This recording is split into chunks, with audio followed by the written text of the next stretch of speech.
The results are in, and East Brunswick will have a Republican town council once again. Welcome to This Week in East Brunswick. This week, Election Day brought many changes to our state, county, and township governments.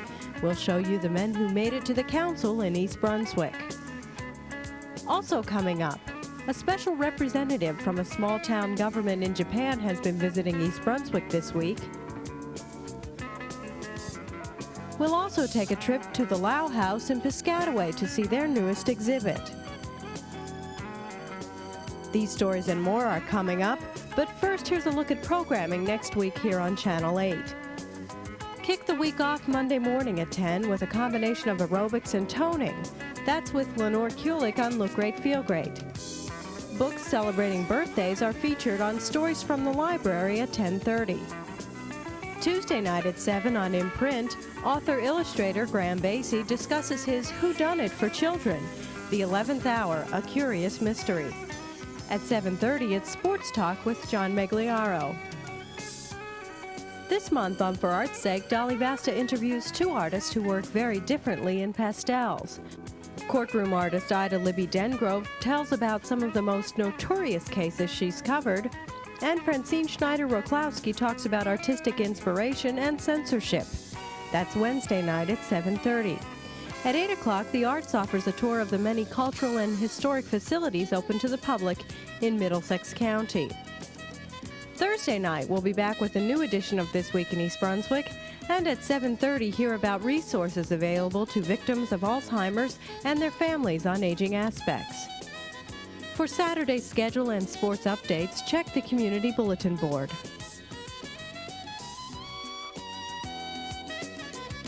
In Tuesday night's Township Council election, the Republicans swept the 3 open seats and are guaranteed a Republican council for the next 4 years. Newcomer Thomas Clark was the top vote-getter with 6,874 votes, and another newcomer, David Zarnowski, and incumbent council president Joe Hudak won the other 2 seats with 6,525 and 6,361 votes respectively. The Republican Party has dominated East Brunswick politics since 1987. The Democratic candidates Richard Walling, Randy Ellen Solomon, and Matthew Corton put up a tough fight with their votes of 5,601 votes, 5,435, and 5,446, respectively. Incumbent Councilman Walling was the lone Democrat on the council for the past year after ousting Republican Russell Walker in last year's election. Some of the main issues concerning voters this year are Route 18 traffic, the Edgeboro landfill, the municipal budget, and the controversial open space referendum. The non-binding referendum asked township voters if they were in favor or opposed to a tax increase so that the township could purchase open space land. The referendum was strongly opposed, with 6,131 votes against it and only 4,825 in favor. The township clerk's office stated that 55% of registered voters in East Brunswick came out to the polls on Tuesday. It's not often that we can get a first-hand account of what another country's government is like. East Brunswick has had a special visitor for the past 2 weeks. He is Mr. Koji Toda from the Saihaku-cho municipal government in Japan. Sandra Landman had the opportunity to speak with Mr. Toda about the similarities and differences between our 2 municipalities. Hi, I'd like to start by welcoming our guest, Koji Toda, to East Brunswick. Mr. Toda is from Saihaku-cho in Japan, and I just learned today that cho means town in Japanese. And he's visiting East Brunswick under the auspices of the Academy for State and Local Government, and this is Mr. Toda's first visit to the United States, and of course a first visit to East Brunswick. Mr. Toda works with the Citizen Assistance section of his town government, and he's visiting East Brunswick to learn more about how our municipal government works. Welcome to America. Welcome to East Brunswick, Mr. Toda. It's really a pleasure to have you as our guest. Could you tell our viewers a little bit about your town? My town. My town is located 200 miles northwest of Osaka. My town's population is about 8,600. It's small town. Compared to East Brunswick, it's a smaller town. Yeah. East Brunswick must seem a lot larger to you. Have you observed any similarities between Saihaku-cho and East Brunswick since you've been here? East Brunswick has garbage program and education program. My town has the same program like that. You operate the schools in your town? The government operates, or do you have a school board that operates the schools? My town has school board, then elementary school and junior high school we are managed. So it's similar to East Brunswick. Do we share similar concerns and problems, our two towns? Do you have similar worries about the community and about the services that you provide and the problems, such as traffic? We have traffic, lots of cars here. Do you have those types of problems also? Yes. Car accident is one of my problem. Really? But my town is small town, and young generation is moving urban area. Then the rate of senior citizen is increasing. Then we have many senior citizens. Then taking care of senior citizen is very serious problem for us. It is a major problem. I think in our country, when we think about Japan, we think of senior citizens in your country living more with their children in their homes, more so than they do in our country. But you say that you do have a problem. So is this not as common as it was years ago? Are senior citizens more alone in your country than they had been? Yes. Children go moving urban area. They're moving away. Then parents live alone. So they can't take care of their parents anymore, as was traditionally done in the community. Tell us about the kind of work that you do in Saihaku-cho. My main job is public recording. That's resident registration. We Japanese have to report on name and address and birthday and the born of child or marriage. The records, then. You keep the records for the community. And I make a residence card using computer. It's a very important for welfare of citizens. Does your town provide services to the needy and the disabled and to senior citizens, such as either monetary, money assistance, or other types of assistance or housing for the needy and the disabled and the senior citizens? All senior citizens receive pension, and all senior citizens have medical insurance, and they the cost of medical is only $5 per month. Oh. And they get all their medical services provided for the $5 a month? Well, it's a little similar to our system of Medicare in this country, where the government does help the elderly. What have you found most unusual about our form of government? East Brunswick have town police. Yes. We don't have town police. Police system managed by prefecture government and the national government. The prefecture is like a state? Yes. I see. So the state does the police work, not the individual communities. Japanese have 47 prefecture. It's like a state. So you have this, like what we would call the state police. We have state police and local police, and the national government, I guess, has the army here. We don't really have national police. So that's something that's different. You find that unusual. Tell me, what types of activities have you been doing since you've arrived in East Brunswick? I know you're here for 2 weeks, and I think you'll be leaving shortly. What are the kinds of things that you've been seeing and doing here? This program, firstly, I arrived in New York, then stayed there for 3 days. After that, I moved to Washington, D.C. and studied English for 4 months at Georgetown University. It's very useful for me to study English and to speak. Had you ever studied English before? We Japanese have to study English from junior high school to university.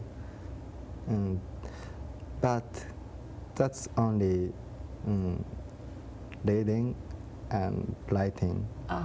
So this is not speaking. So this is your first real experience speaking. Well, you're doing a great job. I think you're doing fine. Let me ask you if you found any new ideas that you've seen in government here in East Brunswick or in the United States that you would like to take back to your country. East Brunswick has wonderful senior citizen center. It's very fine. My town's problem is taking care of senior citizen center. Your system is very useful for my town. So you're learning more about how we take care of our senior citizens and the kinds of services that we provide. And I guess in your country you're finding more of a need now to provide the services as young people move away from their families and don't take care of their parents as much anymore. So your country is becoming a little more urbanized, I guess, like ours, and spread out. The people are moving. That's certainly a concern in our country too, as well. What's been the highlight of your trip so far? My trip highlight.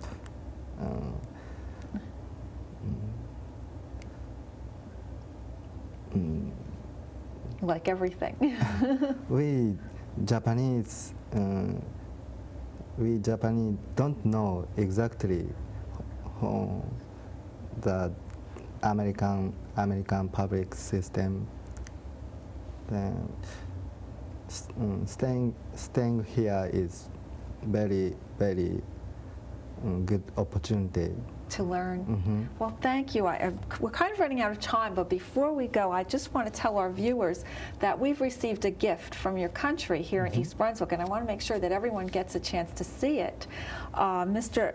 Toda's country has given us a painted silk, which is now on display in the library in the display case just inside the front door. And this is a traditional folk art, and it has a painting or woven design in it that depicts a traditional parade.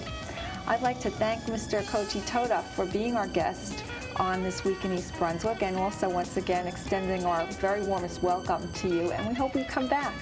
Thanks a lot for coming. For This Week in East Brunswick, I'm Sandy Landman.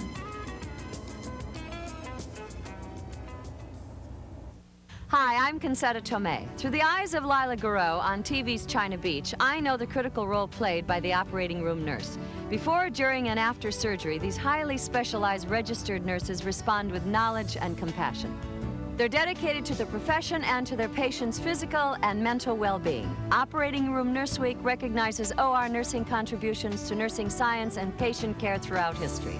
We invite you to get involved with this exciting and rewarding nursing specialty. Hi, I'm Scott White, and I'm here today to ask the residents of the Township of East Brunswick to help the East Brunswick High School Student Council in a humanitarian effort. Over the next few weeks, the East Brunswick High School Student Council will be conducting a campaign entitled Desert Greetings.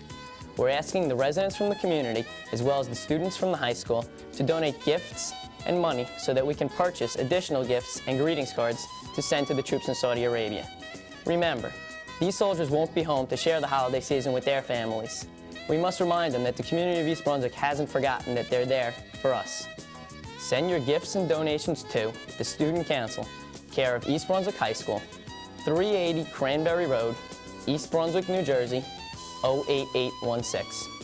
If you have any questions, you can contact me at 828-2581.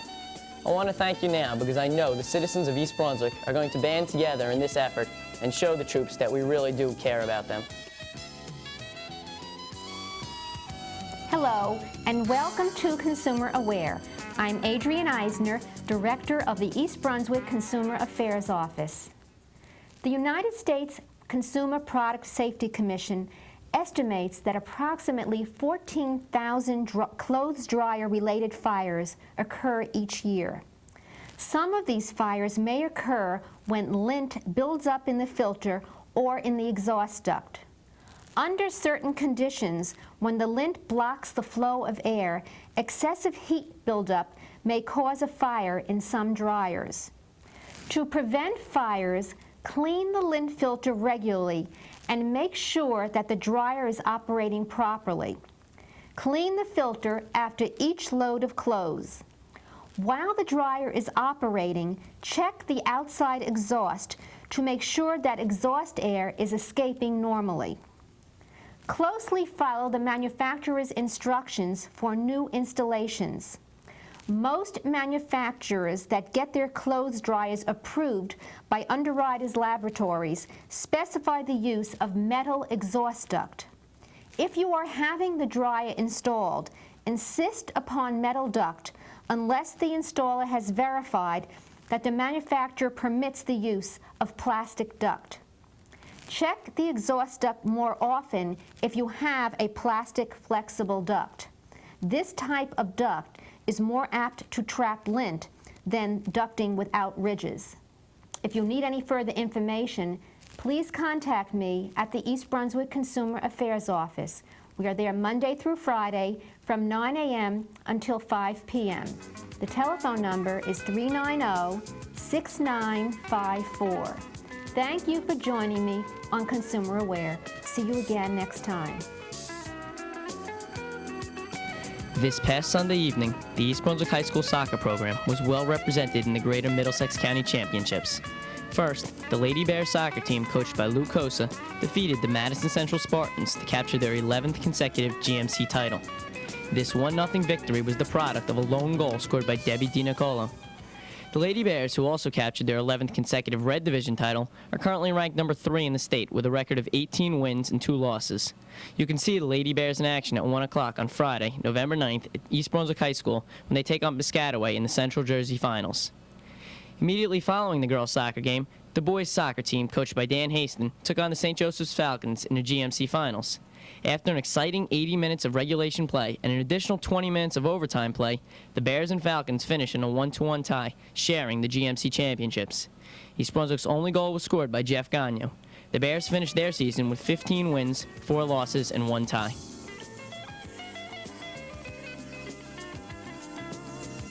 Hi, I'm Kyle Nardelli. I'm the Historic Site Supervisor of the Cornelius Lowe House, which is the Middlesex County Museum on River Road in Piscataway. I'm standing in the entry hall of the house, and what we're going to do is talk a little bit about our exhibition entitled From Many Lands, the Immigrant Experience.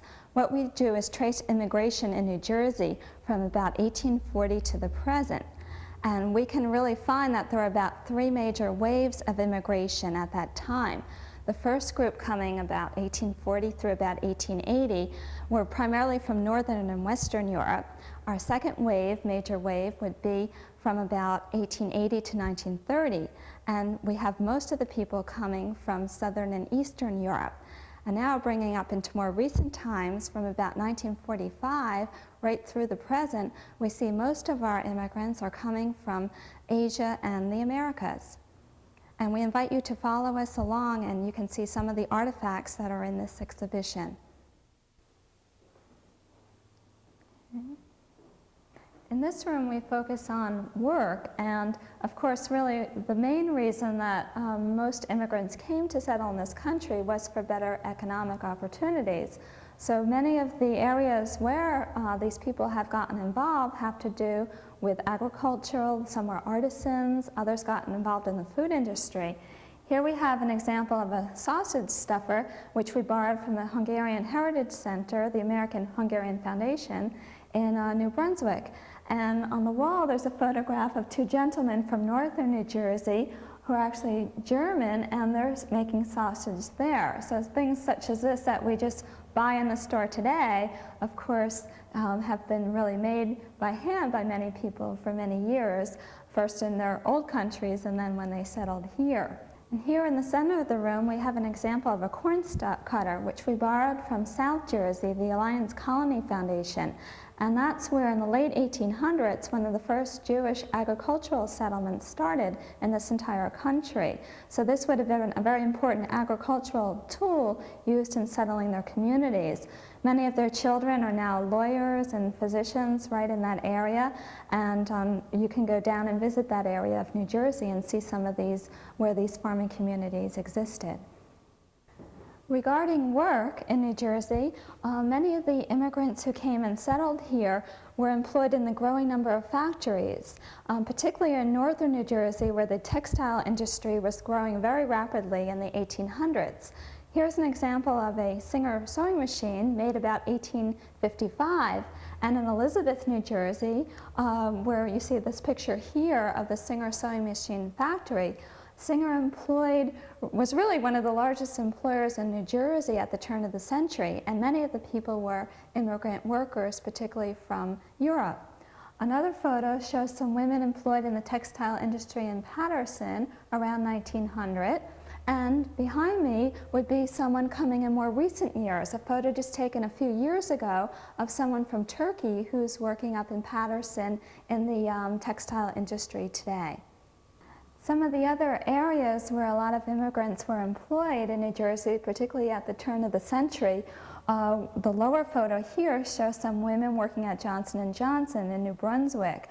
And what they're doing is packing sterile cotton and gauze medical dressing. Okay, up above we have some workers in Paterson, dyers, which was very dangerous work, and many Italians were employed in that industry.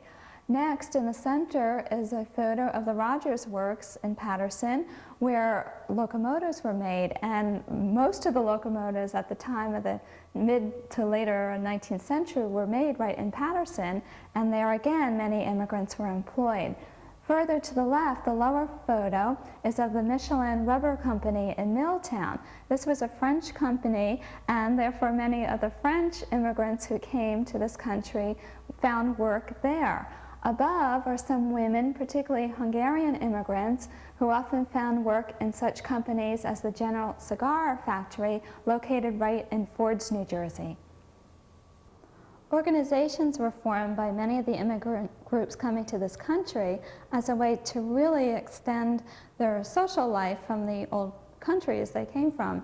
And one way would have been really with music and instruments, such as we have here. This is a cymbalum, which is a Hungarian instrument similar to a dulcimer, which we borrowed from Roebling. Roebling was really the center of the wire rope works in central Jersey, a little south of Trenton.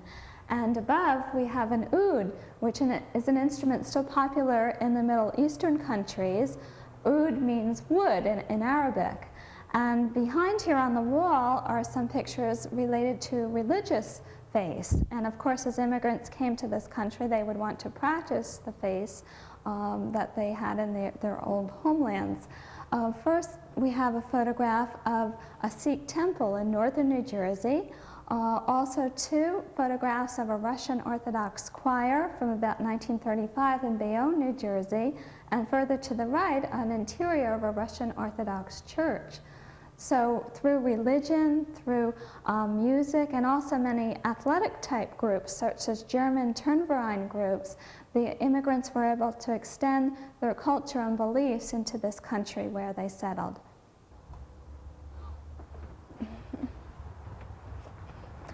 This exhibition, From Many Lands, The Immigrant Experience, 1840 to 1990, runs through June 2nd of 1991. Our guest curator is Henry Bischoff, who's a professor at Ramapo College, and our education curator is Phyllis Lascalzo.